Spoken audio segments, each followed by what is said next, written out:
আসসালামু আলাইকুম ওয়া রাহমাতুল্লাহ। ইন্নাল হামদালিল্লাহ ওয়া সালাতু ওয়াস সালামু আলা রাসূলিল্লাহ। প্রিয় ভাইয়েরা আমার, আমরা ভারাক্রান্ত হৃদয়ে এখানে একত্রিত হয়েছি। আমি আমাদের বাইতুল্লাহর ইমাম শেখ দৌসারী কণ্ঠ মিলিয়ে আমি বলতে চাই, আমরা দোয়া অবশ্যই করব। দোয়া রাসূলুল্লাহ সাল্লাল্লাহু আলাইহি ওয়াসাল্লাম করেছেন। রাসূল বলেছেন দোয়া মুমিনের অস্ত্র, কিন্তু রাসূলুল্লাহ সাল্লাল্লাহু আলাইহি ওয়াসাল্লাম দোয়ার মধ্য দিয়ে তার মিশনকে ক্ষান্ত করেননি।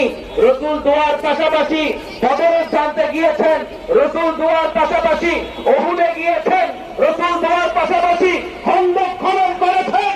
অতএব হে মুসলিম উম্মাহ, আল্লাহ তাআলার বিধানকে প্রতিষ্ঠা করার সময় এসেছে। ওয়াইদু লাহুম মাসতাতাতুম মিন কুওয়া ওয়া মিন রিবাতিল খাইল। আল্লাহ বলেছেন ইহুদি নাসারা মুসলমানদের দুশমনদের বিরুদ্ধে আমাদের যথাযথ প্রস্তুতি গ্রহণ করতে হবে।